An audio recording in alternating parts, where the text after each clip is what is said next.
Right ఇక 686 లో update చూస్తే విజయవాడ సబ్ జైల్లో ఉన్న మాజీ ఎమ్మెల్యే వల్లభనేని వంశీ రిమాండ్ను కోర్టు 17 వరకు పొడిగించింది. ఈ కేసులో సిఐడి పోలీసులు పీటీ వారెంట్ను దాఖలు చేశారు. ఇదే కేసులో జైలు నుంచి వంశీని వర్చువల్ గా కోర్టులో ప్రవేశపెట్టారు.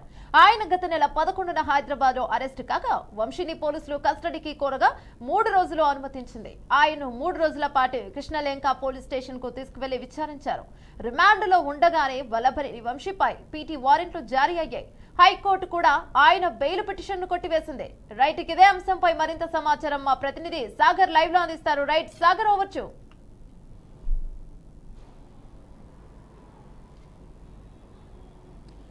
గన్నవరం మాజీ ఎమ్మెల్యే వైసీపీకి సంబంధించిన నేత వల్లభనేని వంశీ రిమాండ్ను 17 వరకు పొడిగిస్తూ కోర్టు అయితే నిర్ణయం తీసుకుంది. దీనికి సంబంధించి ఇప్పటికే సిఐడి పోలీసులు పీటీ వారెంట్ కూడా జారీ చేసిన పరిస్థితి ఉంది. ముఖ్యంగా చూసుకుంటే జైలు నుండి వంశీ ఈరోజు 3rd ఏసీఎంఎం కేసులో ఈ వర్చువల్గా ఏసీఎంఎం కేసులో వర్చువల్గా అయితే ప్రవేశపెట్టారు విచారణకు. ఈ విచారణ కూడా ఈరోజంతా వాదోపాదాలు జరిగిన పరిస్థితి ఉంది. మొత్తం మీద చూసుకుంటే ఇటు గన్నవరంలోని టీడీపీ పార్టీ కార్యాలయంపై దాడి చేసిన కేసులో నిందితుడిగా ఉన్న ఇటు వల్లభనేని వంశీ మరొక ముఖ్య కేసులోనే కీలక కేసులో కూడా అరెస్ట్ అయిన పరిస్థితి ఉంది. ముఖ్యంగా సత్యవర్ధన్ ఆనాడు టీడీపీ పార్టీ కార్యాలయంలో కంప్యూటర్ ఆపరేటర్గా పనిచేస్తున్న సత్యవర్ధన్ ఫిర్యాదు మేరకు సత్యవర్ధన్ని బెదిరించాడు, సత్యవర్ధన్ కిడ్నాప్ చేసిన కేసులో కూడా వల్లభనేని వంశీ ప్రస్తుతం అయితే రిమాండ్లో ఉన్న పరిస్థితి ఉంది. ఎందుకంటే ఈ సత్యవర్ధన్ ఆనాడు బెదిరించి కిడ్నాప్ చేసి ఫిర్యాదులు ఇప్పించడం, టీడీపీ కార్యాలయం మీద దాడి కేసులు ఎంత కీలకంగా కూడా వల్లభనేని వంశీ నిందితుగా ఉన్నాడు. ఏదైతే టీడీపీ పార్టీ కార్యాలయం మీద దాడి చేసిన కేసులో మొత్తం మీద కూడా 91 మంది పైన ఉన్నారు. వీటిలో 71వ నిందితుడిగా వల్లభనేని వంశీ ఉన్నారు. దీనికి సంబంధించి హైకోర్టులో ఇప్పటికే బెయిల్ పిటిషన్ దాఖలు చేసిన వల్లభనేని వంశీ బెయిల్ పిటిషన్ని హైకోర్టు కొట్టివేయడం జరిగింది. హైకోర్టులో బెయిల్ పిటిషన్ కొట్టివేసిన వెంటనే కూడా సిఐడి పోలీసులు పీటీ వారెంట్ అయితే జారీ చేసిన పరిస్థితి.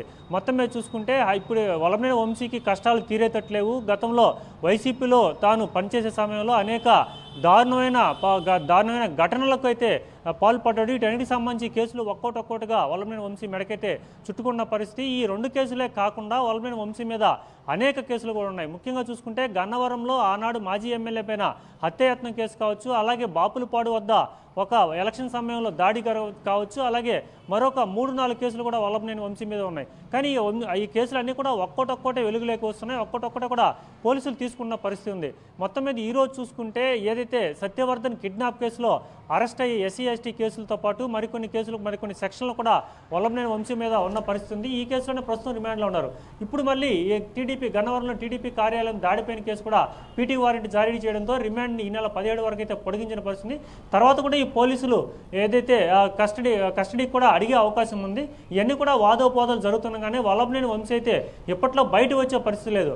గన్నవరం మాజీ ఎమ్మెల్యే వల్లభనేని వంశీ చేసిన అరాచకాలని అన్ని కావని చెప్పి ఇప్పటికే టీడీపీ కూటమి ప్రభుత్వంలో నేతలందరూ కూడా చెప్తున్న పరిస్థితి. కానీ జగన్మోహన్ రెడ్డి మాజీ సీఎం కూడా నేరుగా జైలుకి వెళ్ళి వల్లభనేని వంశీని పరామర్శించడం, అలాగే అనేక మంది వైసీపీ నేతలు కూడా వల్లభనేని వంశీని పరామర్శించడం కూడా వీరంతా కూడా కూటమి నేతలు తీవ్ర విమర్శలు అయితే గుప్పించారు. ప్రస్తుతం వల్లభనేని వంశీ అయితే ఎక్కడ కూడా బయట రాని పరిస్థితి. ఈరోజు కూడా కేవలం వర్చువల్ విధానంలోనే ఏసీఎంఎం కోర్టు నుంచి వర్చువల్ విధానంలోనే వంశీని అయితే విచారణకి అయితే ప్రవేశపెట్టిన పరిస్థితి.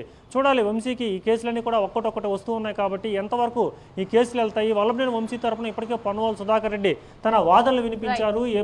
ఈ కేసులకు సంబంధించి బెయిల్ పిటిషన్ ఇవ్వాలని, వల్లభనేని వంశీకి ఆరోగ్యం బాగలేదని కూడా ఇటు వాదనలు వినిపించిన పరిస్థితి ఉంది. కానీ కోర్టు ఇవేవి పట్టించుకోలేదు. హైకోర్టు పట్టించుకోకుండానే టీడీపీ కార్యాలయం సంబంధించిన బెయిల్ పిటిషన్ కూడా డిస్పోజ్ చేసిన క్రమంలోనే వల్లభనేని వంశీకి మరిన్ని కేసులు కూడా మెడకు చుట్టుకునే అవకాశం ఉంది. మరిన్ని రోజులు కూడా జైల్లోనే వల్లభనేని వంశీ ఉండే పరిస్థితి ఉంది. Right Sagar, thank you.